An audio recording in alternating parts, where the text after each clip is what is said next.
Ma'am, you're going to have to move. Those 7 words would cost Horizon Airways $5 billion, destroy careers, and change the aviation industry forever. But Derek Caldwell didn't know that when he spoke them to the woman in seat 1A of Flight 847. The first-class cabin of the Boeing 787 Dreamliner hummed with the quiet efficiency of wealth and privilege. Soft amber lighting cast a warm glow over cream-colored leather seats that cost more than most people's monthly salary. The air carried the subtle scents of expensive champagne-polished wood and that indefinable aroma of luxury that money could buy. Passengers spoke in hushed tones about mergers, acquisitions, and vacation homes in the Hamptons, their conversations floating through the cabin like whispered secrets of the elite.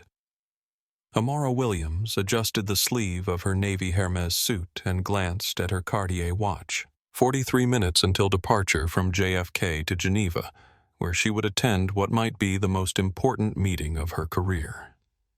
The documents spread across her tray table represented 18 months of careful negotiation, due diligence, and strategic planning.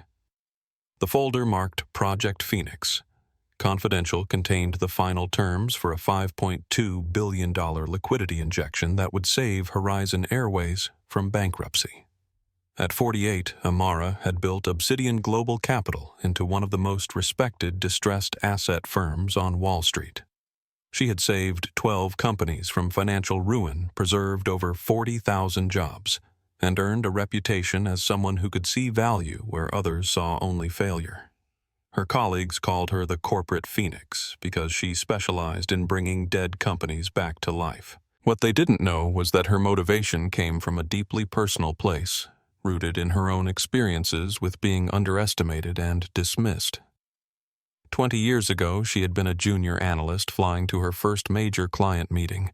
She'd saved for months to afford a first-class ticket, believing that confidence and preparation would overcome any obstacles. The flight attendant had accidentally spilled orange juice on her white blouse, then suggested she might be more comfortable in the economy section. That day, sitting in the airplane bathroom trying to clean orange stains from her only good shirt, she had made herself a promise. She would never be powerless again. Derek Caldwell approached her seat with the practiced stride of someone who had spent 15 years managing the first-class cabin of luxury aircraft. At 44, he carried himself with the authority of a man who believed his uniform gave him absolute power over his domain. His blonde hair was perfectly styled despite the early morning hour, and his blue Horizon Airways blazer bore the gold stripes that marked him as senior purser. Behind his professional smile, however, stress lines revealed the pressure he'd been under lately. The divorce had been finalized 3 months ago, taking half his assets and leaving him with alimony payments that stretched his salary thin. His supervisor had made it clear that customer satisfaction scores needed improvement, and there had been whispered conversations about restructuring that made everyone nervous. Derek had grown up in a household where his father, a former airline pilot, had filled dinner conversations with complaints about how the industry was changing, how standards were declining, and how certain types of people were pushing into spaces where they didn't belong. Around them, other passengers settled into their seats with the casual entitlement of frequent flyers. Maya Chen, a tech investor from San Francisco, tapped rapidly on her phone while reviewing quarterly reports. James Rodriguez, an oil executive heading to a conference in Zurich, already had his first glass of champagne and was chatting with the elderly couple beside him about their anniversary trip to Switzerland. The atmosphere was one of comfortable privilege where everyone understood the unspoken rules of first-class travel. "Good morning," Derek said, his voice carrying the polished cadence of customer service training. "I just need to verify your seat assignment. We've had some system irregularities this morning." Amara looked up from her documents, her dark eyes taking in Derek's expression with the analytical precision that had made her successful in business.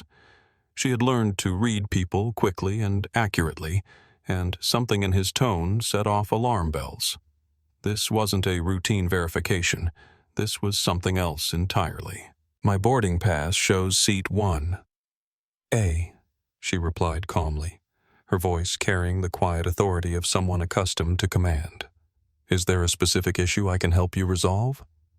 Derek's smile tightened almost imperceptibly, a micro-expression that spoke volumes about his true intentions. He glanced toward the jet bridge where a red-faced man in a rumpled suit was arguing loudly with the gate agent, his voice carrying through the open aircraft door.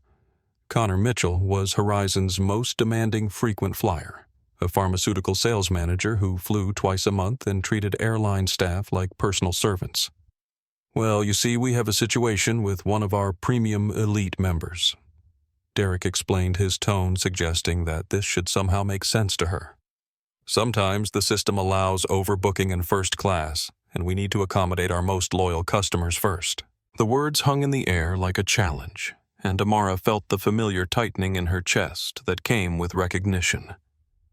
She had experienced this dance before, though never with such high stakes surrounding it. This wasn't about overbooking or system errors. This was about power privilege and the assumptions that came with both. I'm going to need to see your identification and confirmation of your elite status with Horizon Airways. Derek continued, his voice taking on a harder edge as he sensed resistance. His hand moved to the tablet at his side, though he made no move to actually check any systems. Amara's fingers paused over the documents that detailed Horizon's precarious financial position. The irony wasn't lost on her that she was being challenged by an employee of a company whose very survival depended on her signature. She reached into her purse, a butter-soft leather bag that cost more than Derek's monthly salary, and withdrew her wallet. Here's my driver's license and my Horizon Platinum card, she said, evenly placing both items on the armrest between them. As you can see, everything is in order. Derek glanced at the documents without really examining them. His mind already made up about the outcome of this interaction. The platinum card meant nothing to him. In his experience, anyone could get status these days if they knew the right people or complained loudly enough. What mattered was maintaining the natural order of things, ensuring that the right people occupied the right spaces. Well, the issue isn't your status level, Derek said, his customer service mask slipping slightly to reveal something uglier underneath. It's about our operational needs and passenger prioritization protocols. Mr. Mitchell has been delayed from an earlier flight and we need to accommodate his upgrade. From her seat across the aisle, Maya Chen looked up from her phone, her expression growing concerned as she recognized the tone of the conversation.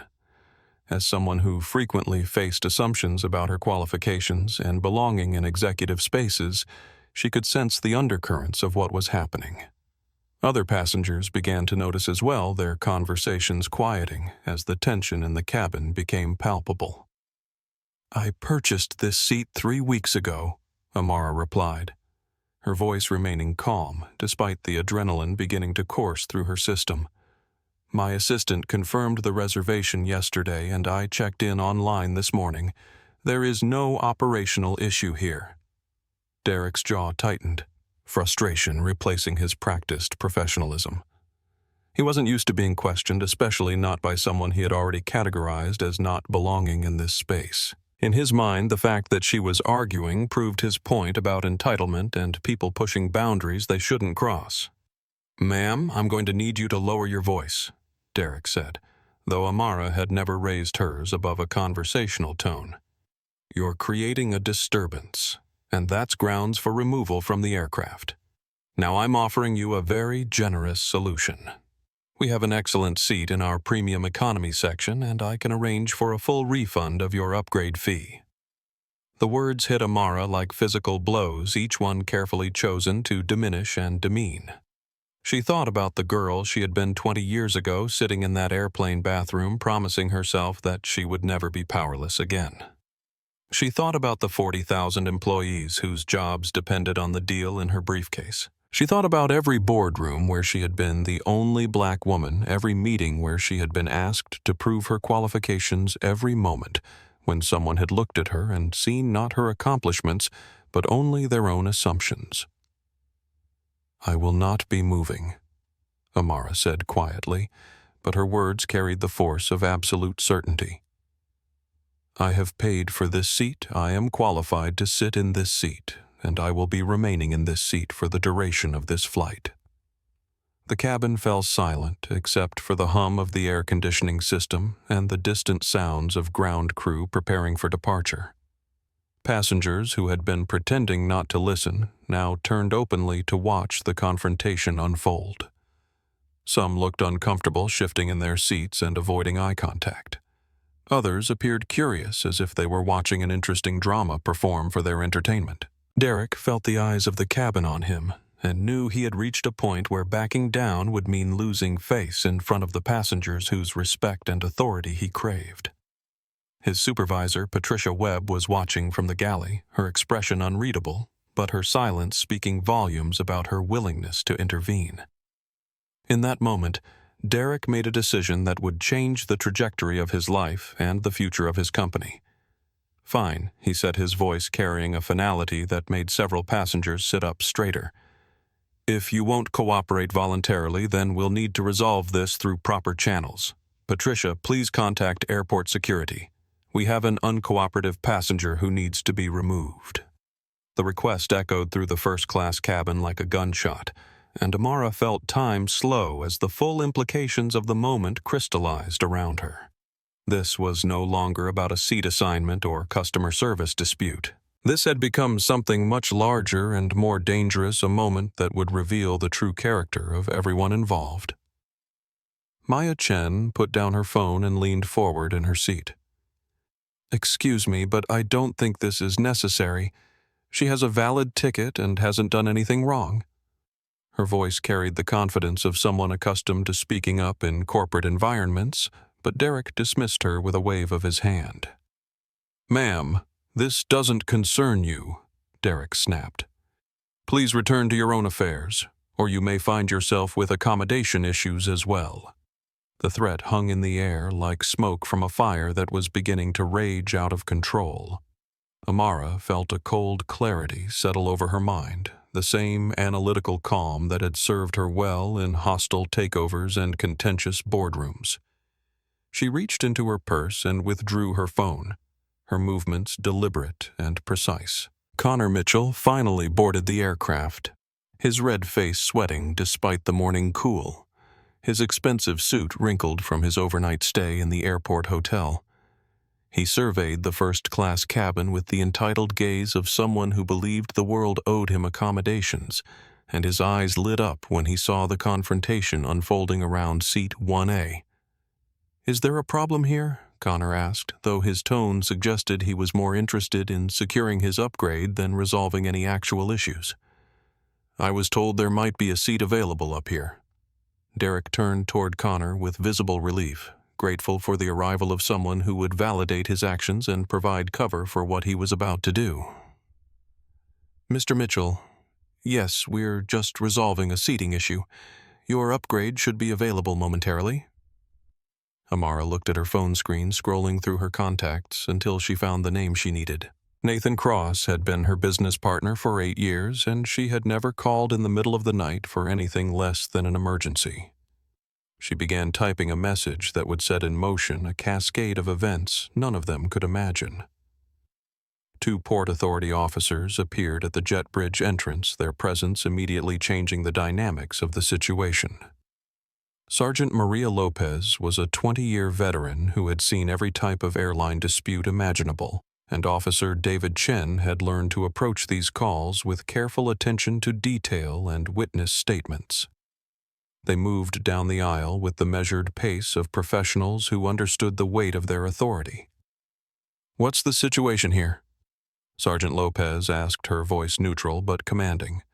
She looked between Derek, who was practically vibrating with nervous energy, and Amara, who sat calmly in her seat with the bearing of someone completely at peace with her position. "We have a passenger who refuses to comply with crew instructions," Derek said quickly, his words tumbling over each other in his eagerness to control the narrative. "She's claimed a seat that belongs to another passenger, and when I offered her alternative accommodations, she became belligerent and threatened the crew." The lies rolled off Derek's tongue with the smooth ease of someone who had convinced himself they were true. In his mind, any resistance to his authority constituted belligerence, and any assertion of rights represented a threat to his control. "Is that accurate?" Ma'am Sergeant Lopez asked, turning to Amara with the professional courtesy she showed all passengers, until given reason to do otherwise.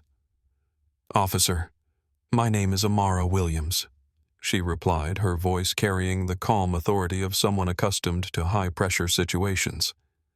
"I purchased Seat 1A 3 weeks ago, confirmed my reservation yesterday, and checked in online this morning. I have my boarding pass identification and confirmation emails. I have not raised my voice, made any threats, or done anything other than exercise my right to occupy a seat I legally purchased." She handed her documents to Sergeant Lopez, who examined them carefully while Officer Chen took notes. Maya Chen leaned forward again, her phone already recording video of the encounter. "She's telling the truth," Maya called out from across the aisle. "I've been watching this whole thing. She's been completely polite, and the purser has been aggressive and accusatory from the beginning. This is clearly discrimination." Derek's face flushed red with anger and embarrassment as he realized the situation was spinning beyond his control. The presence of witnesses with phones and the neutral stance of the security officers made him feel cornered and defensive. "That passenger doesn't know what she's talking about," Derek snapped, pointing an accusatory finger at Maya. "And I'm the senior crew member here. My word carries authority on this aircraft." Amara finished typing her message to Nathan and looked at the screen one final time before sending it. The message was simple, but would prove devastating. Execute Phoenix Protocol immediately. Full liquidation and acquisition strategy. Authorization code. Dignity-847. She pressed send and placed the phone on her armrest, looking up at the officers with serene acceptance of what was about to happen. "Officers, I want to be very clear about something," Amara said, her voice carrying to every corner of the first-class cabin. "I am the CEO of Obsidian Global Capital. My company is currently negotiating a $5.2 billion investment to save Horizon Airways from bankruptcy. The documents on my tray table contain the final terms of that agreement. If I am removed from this aircraft, that deal dies, and this airline will file for Chapter 11 bankruptcy within 72 hours. The words landed like thunderbolts in the suddenly silent cabin. Connor Mitchell's mouth fell open as he realized the magnitude of what he was witnessing. Patricia Webb emerged from the galley, her face pale with recognition and horror. Several passengers began whispering urgently, and Maya Chen's recording captured every word. Derek stared at Amara as if she had spoken in a foreign language, his mind struggling to process information that contradicted everything he had assumed about her. But rather than backing down, his pride and prejudice pushed him toward the precipice of disaster. "I don't care if you're the Queen of England," Derek snarled, his mask of professionalism finally falling away completely. "You don't make threats on my aircraft. Officers, I want this woman removed immediately. She's clearly unstable and making wild claims to avoid consequences." Sergeant Lopez looked between the documents in her hand, the obvious wealth and composure of the woman claiming to be a CEO and the increasingly agitated flight attendant who seemed determined to escalate the situation beyond all reason. She had worked enough corporate disputes to recognize the signs of someone with real power, and every instinct told her that Derek was making a catastrophic mistake. "Mr. Caldwell," she said, carefully, using Derek's name from his uniform tag. "Are you absolutely certain you want to proceed with removing this passenger? She has valid documentation, she hasn't violated any laws, and her claims about her identity can be easily verified." Derek looked around the cabin at the faces watching him, seeing judgment and expectation in their eyes. He thought about his supervisor's warnings about customer satisfaction, his ex-wife's demands for alimony payments, and Connor Mitchell's expectant expression. In that moment, pride overrode wisdom and prejudice defeated prudence. "Remove her," Derek said with finality. "I am the authority on this aircraft, and I want her gone." The officers exchanged a glance that spoke volumes about their assessment of the situation, but they had been called by the crew and had to follow protocol. They approached Amara's seat with the reluctant professionalism of people who suspected they were about to make a serious mistake. "Ma'am, we're going to need you to gather your belongings and come with us," Sergeant Lopez said, her tone apologetic but firm. Amara looked at each officer in turn, then at the passengers who were watching with a mixture of horror and fascination. Maya Chen's phone camera captured her expression of calm dignity in the face of institutional humiliation. "I understand you're following protocol," Amara said as she slowly gathered her documents. "But I want everyone in this cabin to remember what you've witnessed here today. Remember that a black woman was removed from a seat she paid for because a flight attendant decided she didn't belong. Remember that dignity and respect aren't guaranteed even when you've earned them." She stood with graceful composure, her navy suit immaculate despite the stress of the confrontation. As the officers gently guided her toward the aisle, Derek stepped forward with a smirk of victory. "Next time, maybe you'll think twice before trying to sit somewhere you don't belong." Derek said his words carrying the cruel satisfaction of someone who believed he had won an important battle. The physical removal was captured on multiple phones as Amara was escorted down the jet bridge, her heels clicking against the metal flooring with the steady rhythm of someone walking toward destiny rather than defeat. Behind her, Derek immediately gestured for Connor Mitchell to take seat 1A, and the businessman settled into the leather chair with the oblivious satisfaction of someone who had gotten exactly what he wanted. As the aircraft door closed with a definitive thud, Derek made an announcement over the intercom system, his voice carrying across the cabin with professional cheerfulness that masked the magnitude of his error. "Ladies and gentlemen, thank you for your patience during that minor disruption. We are now ready for departure and expect to arrive in Geneva on schedule. Sit back, relax, and enjoy the exceptional service of Horizon Airways." The engines began their steady ascent toward takeoff power, but none of the passengers in first class could relax. They had just witnessed something that felt larger than a simple airline dispute, something that would have consequences far beyond the confines of their luxury cabin. As Flight 847 lifted into the morning sky, Amara Williams was already setting in motion the events that would bring Horizon Airways crashing back to Earth. Nathan Cross was dreaming about quarterly earnings reports when his phone exploded to life at 11:47 p.m., the emergency ringtone cutting through his Manhattan penthouse like a fire alarm. As Amara's business partner and the chief operating officer of Obsidian Global Capital, Nathan had handled crises before, but the Phoenix Protocol was something they had hoped never to use. He rolled out of bed, his mind instantly sharp despite the late hour, and speed-dialed the crisis team while pulling on clothes with military efficiency.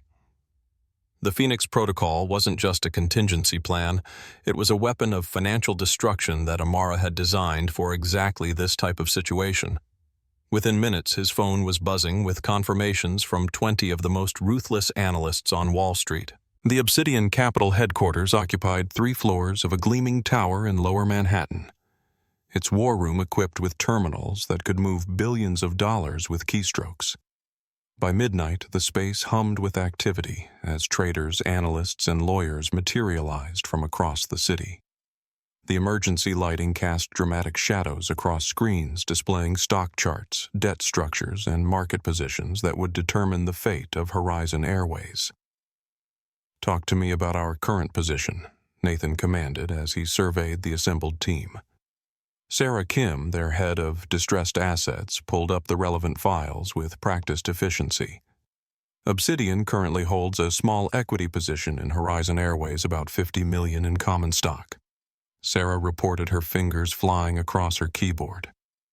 "But the real leverage is the $5.2 billion liquidity facility we've been negotiating. The termination clause allows us to withdraw based on material adverse changes to reputation or operational capability."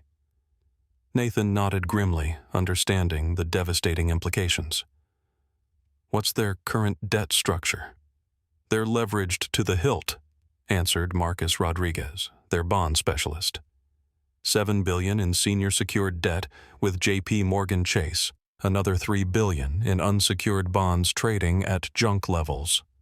The covenant structure includes cross-default provisions that trigger if they lose their primary liquidity facility. The pieces of Amara's revenge were falling into place with mathematical precision. She had spent months studying Horizon's financial vulnerabilities, building the investment package that would save them while simultaneously creating the perfect weapon to destroy them if necessary. "Execute the termination letters immediately," Nathan ordered. "I want formal notice of withdrawal delivered to their general counsel, their board of directors, and the SEC before the markets open."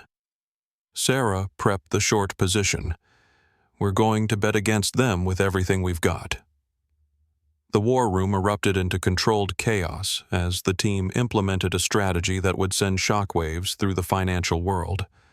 Phone calls went out to Bloomberg reporters, CNBC producers, and Wall Street Journal financial editors who had cultivated relationships with Obsidian over years of successful deals.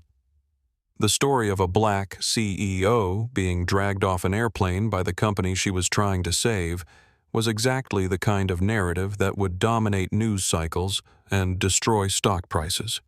"What's our short position capability?" Nathan asked as he reviewed the preliminary trading strategy. "We can establish a position worth approximately $800 million in downside bets," replied Jennifer Walsh, their head of trading operations. "Between direct shorts, put options, and credit default swaps, we can amplify any downward movement in their stock price by a factor of 20. Nathan felt a cold satisfaction as he contemplated the elegant brutality of their plan. Horizon Airways had just committed corporate suicide by humiliating the one person who could save them, and now they would face the consequences of that decision in the most painful way possible. "Execute immediately," Nathan commanded.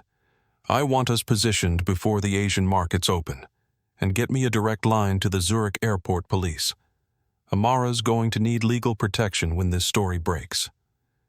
At 37,000 feet over the Atlantic Ocean, Derek Caldwell was pouring Dom Perignon for Connor Mitchell and feeling satisfied with his handling of the earlier situation. The first-class cabin had settled into the quiet luxury that defined Horizon Airways' premium service, and Derek believed he had successfully maintained the proper order of things. "Excellent vintage," Connor commented as he sampled his champagne, completely oblivious to the financial catastrophe he had inadvertently triggered. "Much better than what United serves in first class." Derek smiled with professional pride, unaware that his career was already over and his employer was hemorrhaging value by the minute. In Seat 4, C. Maya Chen was live tweeting the incident to her 150,000 followers, her posts gaining traction with every passing minute. "Just witnessed the most insane display of airline racism I've ever seen," she typed into her phone. "Black woman, removed from first-class seat. She paid for because flight attendant wanted to give it to white man. This is 2024, not 1954. The hashtag justice." For Amara began trending within minutes as Maya's followers shared the story across social media platforms. Her video of the confrontation, professionally shot with her high-end smartphone, captured every humiliating moment of Amara's removal with crystal clarity. The footage showed a dignified woman being treated like a criminal while maintaining her composure in the face of blatant discrimination. In New York, the overnight trading session was about to begin, and Horizon Airways stock was still trading at its closing price of $67.50 per share. The company's market capitalization stood at approximately $12 billion, making it a mid-sized player in the competitive airline industry. Within hours, those numbers would become meaningless as the market registered the full impact of Derek's decision. The first major news outlet to pick up the story was Business Insider, whose overnight editor received a tip from one of Obsidian's media contacts. The headline read, "Private Equity CEO claims she was racially profiled and removed from flight by airline she was about to rescue."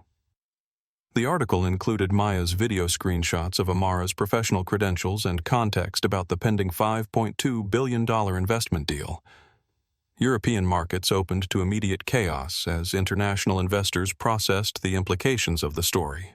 Horizon Airways stock began dropping in overseas trading, falling from $67.50 to $58.20 in the London market as institutional investors sought to minimize their exposure to what was clearly becoming a public relations disaster. Back on Flight 847, the aircraft's Wi-Fi system was struggling under the load of passengers frantically checking social media and news websites. Those with strong enough connections were watching in real time as their airline's stock price collapsed, while others remained blissfully unaware of the financial earthquake occurring beneath them. Derek continued his service rounds, chatting pleasantly with passengers and maintaining his professional demeanor, even as several travelers gave him strange looks and whispered among themselves. He had no idea that his name was already trending on Twitter alongside hashtags calling for boycotts and justice. Maya's follower count was exploding as news outlets reached out for interviews, and her video went viral across multiple platforms.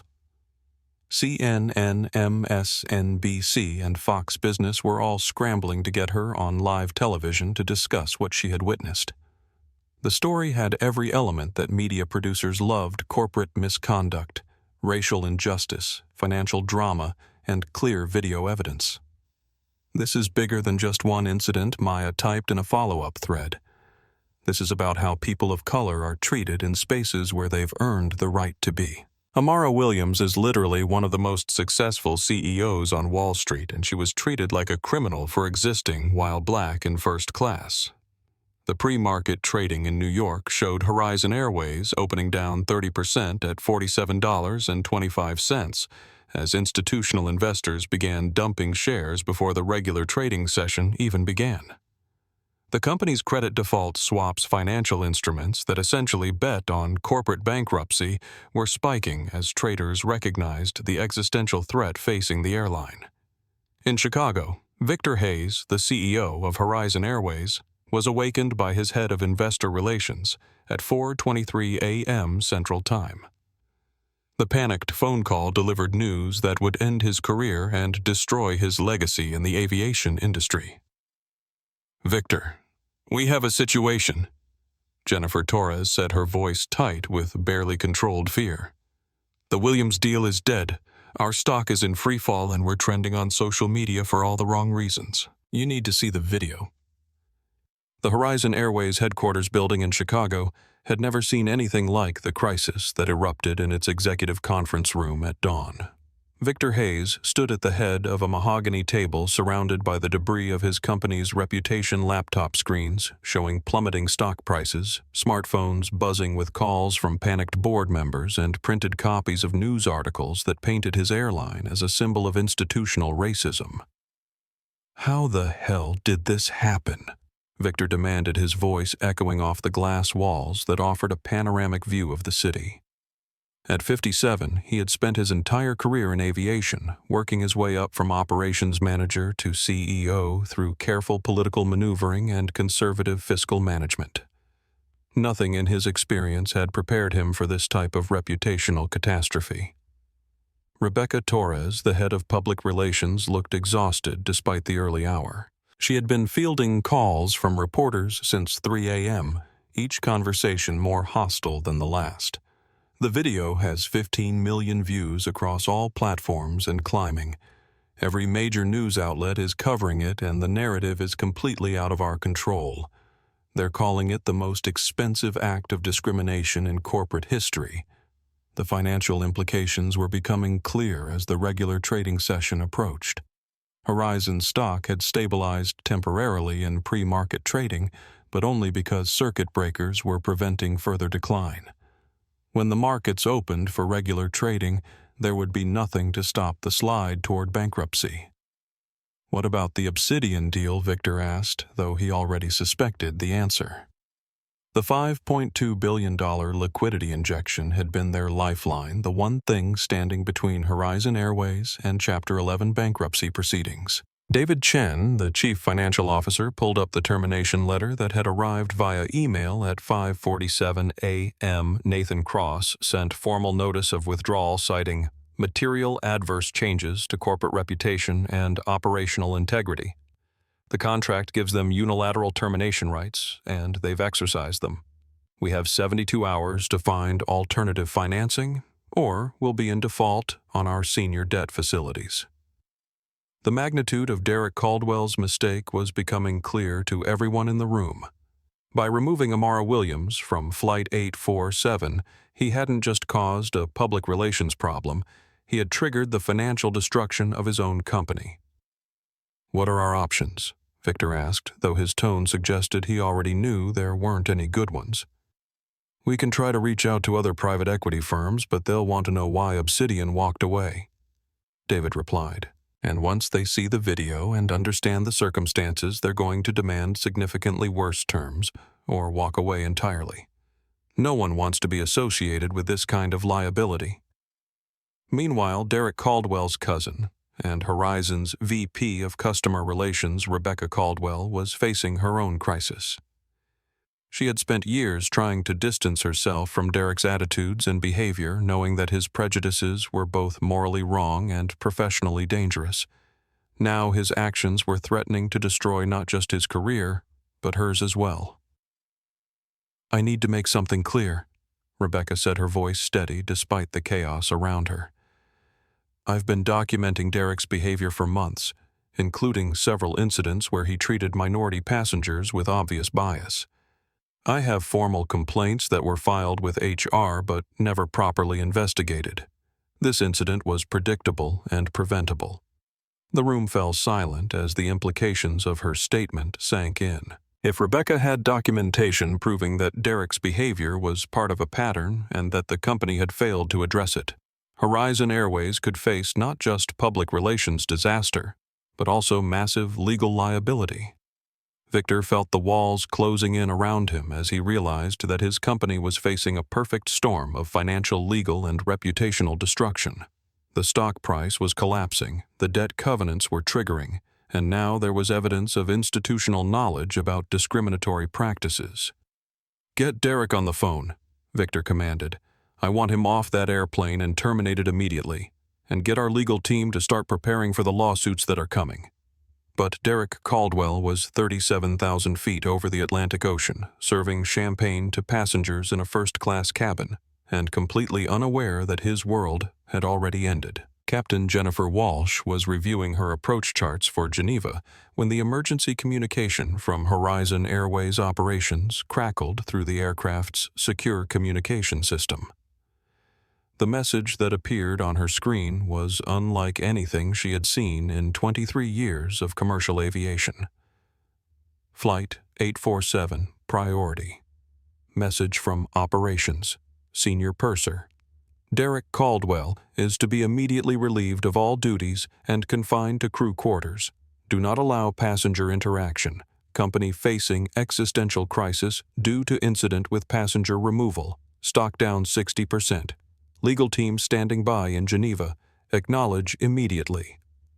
Captain Walsh read the message twice before the full implications registered in her mind. She had been flying when the removal occurred, focused on pre-flight procedures and weather briefings, but she had heard the commotion over the intercom system. Now she understood that Derek's actions had triggered something far beyond a typical passenger complaint. She immediately called her first officer over to review the message, then activated the crew communication system to summon Derek to the cockpit.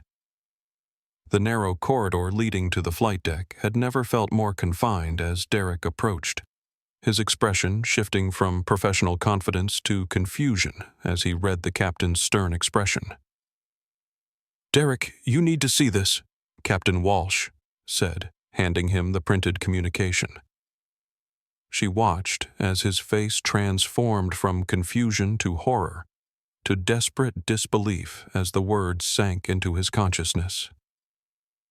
"This can't be right," Derek whispered, his voice cracking with the strain of processing information that contradicted everything he believed about his actions.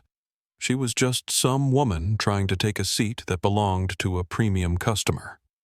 I was following protocol. Derek, that woman, was Amara Williams, the CEO of Obsidian Global Capital. Captain Walsh explained with the patience of someone delivering terminal news. She was flying to Geneva to sign a $5.2 billion investment deal that would have saved our company from bankruptcy. Because of what you did, that deal is dead.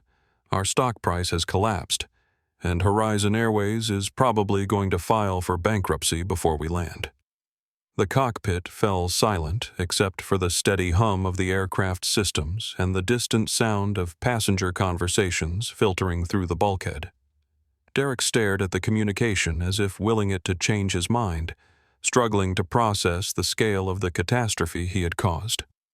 In the first-class cabin, passengers with strong internet connections were beginning to understand the magnitude of what they had witnessed. Maya Chen's phone had become a hub of activity as news outlets competed for exclusive interviews about her first-hand account of the incident. I want everyone to understand that what I filmed wasn't an isolated incident, Maya said during a live phone interview with CNN that was broadcast to millions of viewers. This was institutional bias playing out in real time. Amara Williams presented valid documentation, maintained perfect composure, and did nothing wrong except exist as a black woman in a space where someone decided she didn't belong. Connor Mitchell, who had been enjoying his upgraded champagne service, was frantically trying to contact his broker to sell his Horizon Airways stock options before they became completely worthless. The irony of his situation was not lost on him. His upgrade to first class was going to cost him more money than he had ever lost in a single day. Other passengers throughout the cabin were having similar realizations as they connected to the aircraft's Wi-Fi and discovered that they were flying on an airline that was collapsing in real time. Some began taking pictures of their boarding passes as potential evidence for future lawsuits, while others started documenting their experience aboard what might be one of Horizon Airways' final flights. Derek remained in the cockpit, staring out at the endless expanse of ocean below, while contemplating the destruction of everything he had worked to build. His 15-year career in aviation was over. His pension was likely worthless, and his actions had cost thousands of people their jobs. The weight of responsibility for such massive collateral damage was crushing his ability to think clearly. "What happens when we land?" Derek asked Captain Walsh, his voice barely audible above the aircraft's ambient noise. "Swiss authorities will be waiting to question you about the incident," she replied with professional detachment. "Horizon's legal team will probably be there too, but I suspect they'll be more interested in protecting the company than protecting you. You're on your own now, Derek." The remainder of the flight passed in a surreal atmosphere of tension and disbelief. Passengers continued to monitor the financial destruction playing out in real time on their devices, while Derek remained isolated in the crew quarters facing the reality that his prejudice and pride had triggered one of the most expensive mistakes in corporate history. As Flight 847 began its descent toward Geneva, everyone aboard understood that they were witnesses to something unprecedented. The real-time collapse of a major corporation caused by a single act of discrimination captured on video and broadcast to the world. The Obsidian Global Capital War Room had been operating at full capacity for 18 hours, and Nathan Cross felt the exhilaration that came with executing a flawless financial assault. The screens surrounding him displayed the systematic destruction of Horizon Airways' market value debt ratings and operational capacity in real time. Current stock price is $8.33. Sarah Kim announced from her trading desk, her voice carrying the satisfaction of someone watching a perfectly executed strategy unfold. "We've triggered the automatic acceleration clauses on their senior debt, and 3 major credit rating agencies have downgraded them to junk status." Nathan smiled grimly as he reviewed the acquisition proposal that his legal team had been crafting throughout the night. Obsidian wasn't just destroying Horizon Airways. They were preparing to feast on the carcass and rebuild something better from the remains. "How's our short position performing?" Nathan asked, though he already knew the answer would be spectacular. We're up approximately $900 million on our derivatives positions, Jennifer Walsh reported from the options desk. Between the direct shorts, put options, and credit default swaps, we've essentially been paid to destroy them while positioning ourselves to buy their assets. The strategy was breathtaking in its elegance and brutality. By simultaneously betting against Horizon Airways and preparing to acquire their operational assets, Obsidian was turning Derek Caldwell's discrimination into the most profitable revenge in Wall Street history. Nathan's phone buzzed with an incoming call from Amara, who was preparing for her press conference from a suite at the Geneva Four Seasons. The Swiss authorities had been surprisingly cooperative once they understood her identity and the international implications of the incident. "How are we doing?" Amara asked, her voice calm despite the magnitude of the events she had set in motion. "Better than expected," Nathan replied. The bankruptcy filing should happen within hours, and we're positioned to acquire their entire fleet route structure and operational slots for approximately $850 million. That's roughly 15 cents on the dollar of their pre-crash valuation. The irony wasn't lost on either of them. Derek Caldwell's attempt to remove Amara from her seat had resulted in her acquiring ownership of the entire airline for less than the cost of 10 aircraft. Meanwhile, Victor Hayes was staring at bankruptcy documents that would officially end Horizon Airways' 73-year history in commercial aviation. The corporate law firm of Morrison and Associates had arrived at dawn with teams of lawyers to shepherd the company through Chapter 11 proceedings. But everyone in the room understood that this was really a liquidation disguised as reorganization. The debtor-in-possession financing fell through an hour ago, David Chen reported with the hollow voice of someone who had watched his career evaporate overnight. "Without immediate liquidity, we can't maintain operations past this weekend. We're looking at total shutdown within 96 hours. Victor thought about the 47,000 employees whose livelihoods depended on Horizon Airways, the millions of passengers who had trusted the airline with their travel plans, and the shareholders who had invested their retirement savings in what had once been considered a stable, conservative investment. All of it was collapsing because a flight attendant couldn't tolerate seeing a black woman in first class. "What about the Obsidian acquisition offer?" Victor asked, though he dreaded the answer. "They're offering to purchase our operational assets, but not the corporate entity," the lead bankruptcy attorney explained. "They want the planes, the routes, the airport slots, and the physical infrastructure. But they're leaving the debts, the liabilities, and the current management structure to die with the old company." The legal strategy was devastatingly effective. Amara would acquire everything of value while leaving the toxic corporate culture and discriminatory practices to disappear into bankruptcy court. It was surgical removal of assets combined with complete destruction of the institution that had enabled Derek Caldwell's behavior. They're also demanding immediate termination of all senior management and a complete overhaul of company policies regarding passenger treatment, the attorney continued. "The new entity will be called Phoenix Airways, and they've made it clear that anyone associated with the current culture will not be welcome." The press conference at the Geneva Four Seasons was standing room only as international media gathered to hear directly from Amara Williams about her experience and her company's response.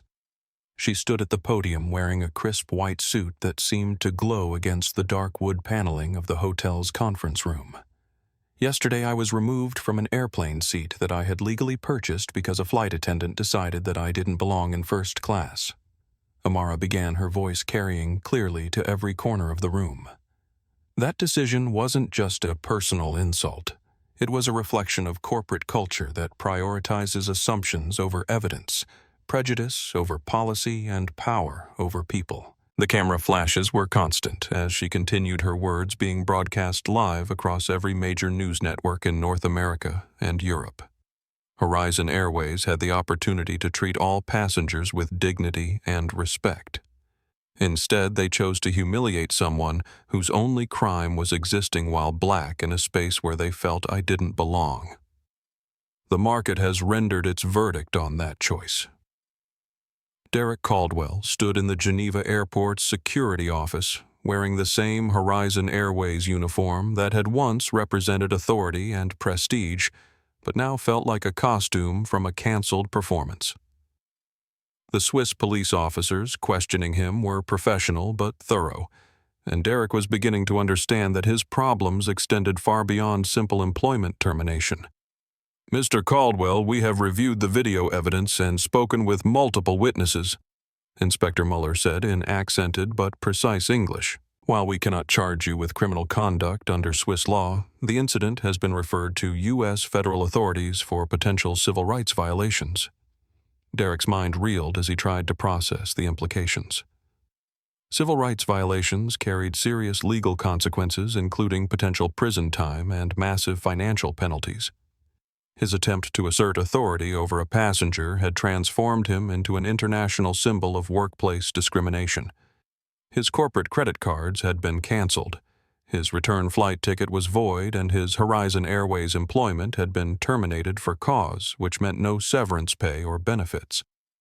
Derek was stranded in one of the most expensive cities in the world with less than $300 in his personal bank account. Meanwhile, his cousin Rebecca Caldwell was testifying before an emergency session of the U.S. House Transportation Committee via video link from Chicago. Her decision to document Derek's pattern of discriminatory behavior was proving crucial for investigators seeking to understand how Horizon Airways had enabled such conduct. Committee members, I want to be clear that Derek's behavior was not an isolated incident. Rebecca testified, her voice steady despite the career-ending implications of her words. I have documented 17 separate complaints involving Derek's treatment of minority passengers over the past 2 years. Each complaint was filed with Human Resources, and each was dismissed without investigation. The committee room in Washington fell silent as representatives processed the implications of her testimony. This wasn't just about one flight attendant's prejudice. It was about institutional failure to address known patterns of discrimination. "And why didn't you escalate these concerns beyond Human Resources?" asked Congresswoman Maria Santos, the ranking Democrat on the Transportation Committee. "Because Derek had protection from senior management," Rebecca replied, her words triggering a flurry of note-taking among the journalists covering the hearing. His supervisor, Patricia Webb, consistently described his behavior as maintaining proper standards and ensuring appropriate passenger placement. The culture at Horizon Airways supported his actions. The congressional hearing was being broadcast live on C-SPAN and streamed across social media platforms, turning Derek's discriminatory behavior into a case study for policymakers and civil rights advocates. His name was becoming synonymous with workplace bias and corporate enabling of discriminatory practices. Back in Geneva, Derek was discovering that his reputation had preceded him even to Switzerland. When he attempted to check into a budget hotel near the train station, the desk clerk recognized him from news coverage and refused to provide accommodations. "We do not serve people who discriminate against others," the clerk said in heavily accented English. "You can find somewhere else to stay." Derek found himself sitting on a bench in the Geneva train station, surrounded by luxury shops and expensive restaurants that he couldn't afford, watching international travelers move efficiently through spaces that suddenly felt hostile and unwelcoming. For the first time in his life, he was experiencing the isolation and vulnerability that came with being unwanted in a place where he had no power or protection. His ex-wife had already changed her phone number to avoid media calls, and his 2 teenage children had blocked him on all social media platforms after their classmates began sharing videos of his confrontation with Amara Williams. The complete social and familial rejection was as devastating as the financial consequences of his actions. Maya Chen was experiencing the opposite trajectory as her witness account transformed her from a tech investor into a civil rights advocate with international recognition. Major news networks were competing for exclusive interviews, and her video of the incident was being viewed as historical documentation of contemporary discrimination. What people need to understand is that this isn't about one airline or one flight attendant, Maya explained during her appearance on 60 Minutes.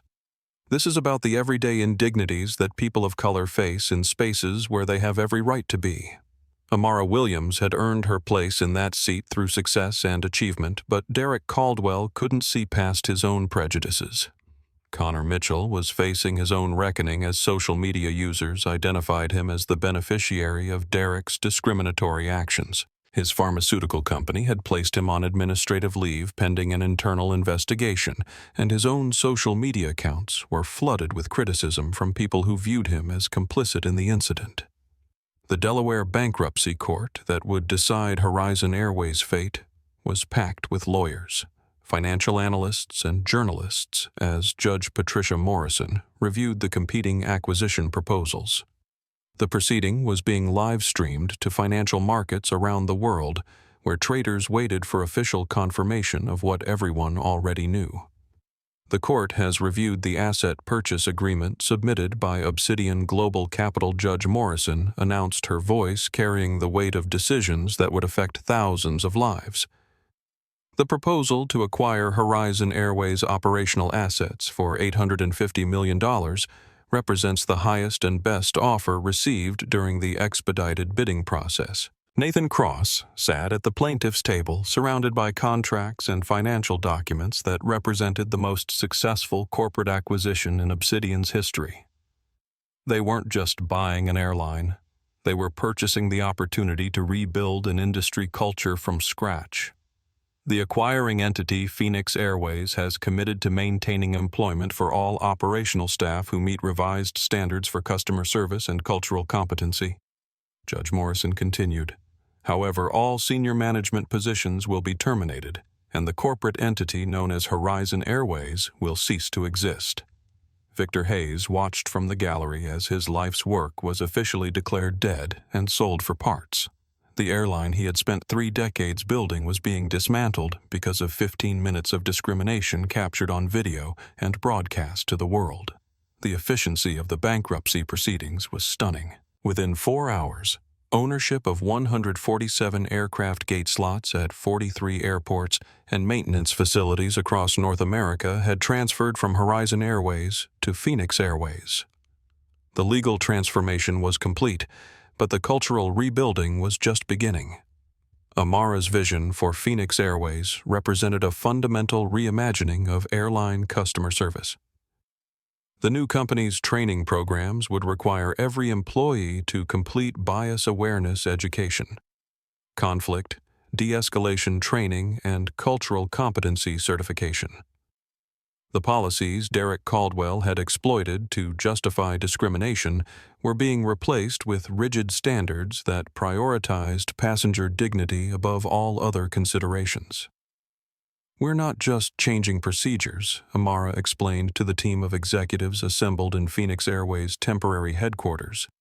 "We're changing the fundamental assumptions that guide how we treat people. Every passenger who boards one of our aircraft will be treated with respect regardless of their appearance, accent, or assumptions about their background." The financial markets responded enthusiastically to Phoenix Airways' emergence from Horizon's ashes. The new company's commitment to cultural transformation, combined with Obsidian's reputation for operational excellence, generated investor confidence that translated into immediate profitability. Derek Caldwell remained stranded in Geneva, his attempts to secure employment or even transportation home repeatedly frustrated by his newfound international notoriety. The Swiss Unemployment Office had received specific instructions from their supervisors to document his presence, but provide no assistance, as his tourist visa status made him ineligible for most services. He had managed to find accommodation in a homeless shelter, sharing dormitory-style housing with refugees and migrant workers who, ironically, showed him more kindness than he had ever shown to passengers who didn't meet his standards for first-class travel. The experience of powerlessness and dependence on others' charity was teaching him lessons about humility that 15 years of airline authority had never provided. Meanwhile, Phoenix Airways was preparing for its inaugural flight scheduled to follow the same JFK to Geneva route, where Derek's discrimination had triggered the destruction of Horizon Airways. The symbolism was intentional and powerful, demonstrating how spaces once marked by prejudice could be transformed into examples of dignity and respect. The new aircraft livery featured a striking Phoenix design in gold and black with the company motto, "Dignity in Flight," prominently displayed on the fuselage. The interior had been redesigned to eliminate the visual hierarchies that had enabled Derek's assumptions about passenger worthiness, creating a more egalitarian atmosphere throughout all service classes. 6 months after Derek Caldwell dragged Amara Williams off Flight 847, Phoenix Airways' inaugural flight was preparing for departure from the same JFK gate, where the incident had occurred. Amara stood in the jet bridge looking through the windows at the gleaming aircraft that represented everything Horizon Airways could have been if they had chosen dignity over discrimination. The passenger manifest for Phoenix Airways, Flight 001, told a story of transformation and hope. The first-class cabin was occupied not by corporate executives or wealthy frequent flyers, but by scholarship recipients from Amara's newly established Dignity in Travel Foundation. Teachers, nurses, social workers, and community organizers who had never experienced luxury air travel were about to discover what it felt like to be treated as valued guests rather than potential problems. Among them was Zara Thompson, a 16-year-old black girl from Detroit who had earned a full scholarship to study at an international school in Geneva. Zara's presence on the flight was particularly meaningful to Amara, who saw in the teenager's bright eyes and nervous excitement a reflection of her own journey from humble beginnings to corporate leadership. "Ms. Williams," Zara said as Amara paused beside her seat, "I can't believe I'm actually here. My mom worked 3 jobs just to buy me proper clothes for the interview, and now I'm flying first class to Switzerland." Amara felt tears threatening as she looked at Zara's face, remembering her own first international flight decades earlier when she had been so nervous about belonging in elite spaces. "You earned this through your intelligence and hard work," Amara replied softly. "Never let anyone make you feel like you don't deserve to be exactly where you are." The contrast between this departure and the chaos of 6 months earlier was profound. Instead of tension and conflict, the cabin hummed with excitement and gratitude. The flight attendants, all retrained according to Phoenix Airways' new standards, moved through the cabin with genuine warmth and professional competence. Derek Caldwell was 3,000 miles away working the night shift at a cargo loading facility near Newark Airport.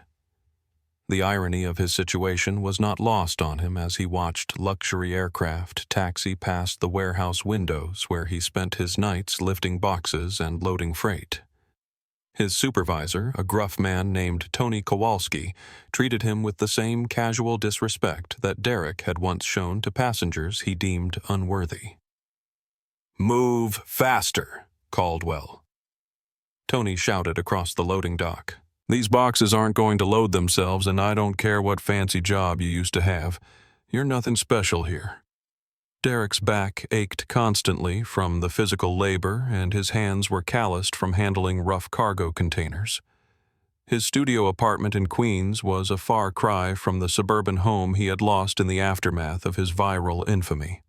His ex-wife had remarried, his children refused to speak with him, and his name had become internet shorthand for career-ending prejudice. But the most painful part of Derek's new reality was the daily reminder of what his actions had cost others. 47,000 Horizon Airways employees had lost their jobs when the company collapsed, and while most had been rehired by Phoenix Airways, the transition had been traumatic for thousands of families. Derek carried the weight of that collateral damage like a physical burden that grew heavier each day. The inaugural flight of Phoenix Airways was being covered by international media as a symbol of corporate transformation and social justice. The aircraft's gold and black livery gleamed in the afternoon sun as passengers boarded through jet bridges staffed by employees who had been trained to see every traveler as a valued guest deserving of respect and dignity. Amara made a decision that surprised everyone, including herself. Instead of taking her reserved seat in the premium cabin, She walked to the back of the aircraft and found a middle seat in economy class. The gesture was symbolic but powerful, demonstrating that leadership meant being willing to experience the same conditions as those you served.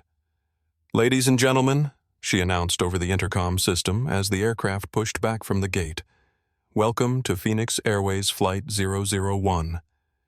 6 months ago, discrimination and prejudice destroyed an airline and devastated thousands of lives. Today, we rise from those ashes, committed to treating every passenger with the dignity and respect that should define air travel." As Flight 001 climbed into the evening sky over New York City, Amara found herself in conversation with Zara Thompson about dreams, opportunities, and the responsibility that came with success. The teenager's questions about business leadership and social change reminded Amara of her own hunger for knowledge at that age. "What made you want to study aerospace engineering?" Amara asked as they reviewed Zara's academic portfolio together. "I want to design aircraft that make people feel welcome and comfortable regardless of who they are," Zara replied with the earnest conviction of youth. "After seeing what happened to you, I realized that the problem isn't just training people to be less biased. We need to design spaces that don't allow bias to flourish."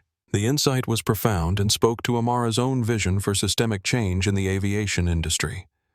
Phoenix Airways wasn't just implementing new training programs and policies. They were fundamentally reimagining how aircraft design service protocols and corporate culture could work together to eliminate discrimination. The flight crew's performance during the journey was flawless, demonstrating how proper training and leadership could transform workplace culture. Flight attendants who had once worked for Horizon Airways under Derek Caldwell's supervision now moved through the cabin with genuine care for passenger comfort and well-being. Captain Jennifer Walsh, who had been retained by Phoenix Airways after extensive retraining, made regular announcements that kept passengers informed about their journey while maintaining a tone of professional warmth. The stark contrast with the hostile environment Derek had created was evident to everyone who had experienced both cultures. Maya Chen was aboard the flight as a special guest documenting the transformation for a follow-up article about corporate accountability and cultural change. Her Pulitzer Prize-winning series about airline discrimination had sparked policy changes across the industry and established her as one of the leading voices in corporate justice reporting. "This flight represents more than just rebranding," Maya wrote in her notes as she observed the interactions between crew and passengers. "It demonstrates that deeply entrenched cultural problems can be solved through leadership commitment and resource investment. Every airline executive should be required to study Phoenix Airways' transformation model." Meanwhile, Derek Caldwell was spending another sleepless night in his studio apartment scrolling through social media posts about Phoenix Airways' inaugural flight. The comments sections were filled with praise for Amara's leadership and expressions of hope that other companies would follow her example in addressing discriminatory practices. Derek had attempted to write apology letters to Amara, but every draft seemed inadequate to address the magnitude of harm he had caused. His actions hadn't just hurt one person. They had triggered a cascade of consequences that affected tens of thousands of lives and reshaped an entire industry. The weight of that responsibility was crushing his ability to imagine any path toward redemption. His cousin Rebecca had become a prominent advocate for corporate accountability after her congressional testimony helped trigger federal investigations into airline discrimination practices.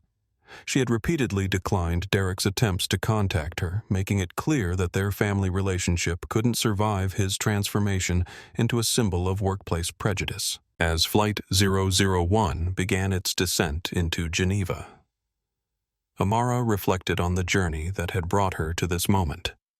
The physical and emotional scars from Derek's assault had healed, but the experience had fundamentally changed her perspective on power, privilege, and responsibility.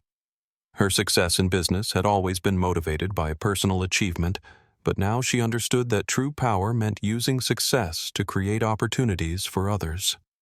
Ms. Williams Zara said as the aircraft touched down on the Geneva runway, "Thank you for showing me that dignity isn't negotiable. I promise to remember this lesson wherever my education takes me." The words carried profound meaning for Amara, who realized that her painful experience with Derek Caldwell had ultimately created something beautiful, a new generation of leaders who understood that treating people with respect wasn't just morally right, but practically essential for building sustainable organizations. Amara stood in the gleaming headquarters of Phoenix Airways, watching through floor-to-ceiling windows as aircraft bearing the distinctive Phoenix logo taxied across JFK's runways.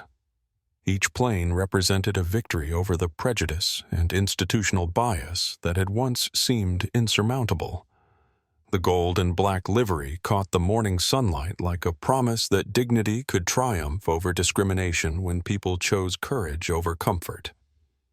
Derek Caldwell's name had become aviation industry shorthand for career-ending prejudice, a cautionary tale shared in training sessions and corporate workshops around the world. His warehouse supervisor still didn't know the details of Derek's viral infamy, but Derek's broken posture and defensive demeanor told the story of someone who had learned too late that cruelty compounds into consequences beyond imagination. The real victory wasn't Derek's professional destruction, or even the billions earned through Phoenix Airways' success. It was Zara Thompson's text message from Geneva, sent 6 months after that transformative flight. "Ms. Williams, I'm designing passenger cabin configurations that eliminate visual hierarchies between service classes. My professors say it's revolutionary, but I just call it making everyone feel like they belong in first class." 68 airlines across 4 continents had implemented Phoenix Protocol's comprehensive anti-bias training programs inspired by Flight 847's aftermath. Amara's 90 seconds of humiliation had generated 68 million moments of dignity for future travelers, proving that individual courage could create institutional transformation when amplified by strategic action and moral clarity. Sometimes the most expensive mistake isn't financial. It's forgetting that respect costs nothing to give, but can destroy everything when withheld. Derek Caldwell thought he was removing an unwanted passenger from a seat, but he was actually tearing down his own airline and building a better one from its ashes. If this story of justice, transformation, and the power of dignity inspired you, hit that like button and subscribe to our channel for more stories where accountability matters and character counts. What would you have done in Amara's position when faced with such blatant discrimination? Share your thoughts in the comments below, because these conversations are how we build a world where everyone belongs, wherever they've earned the right to be.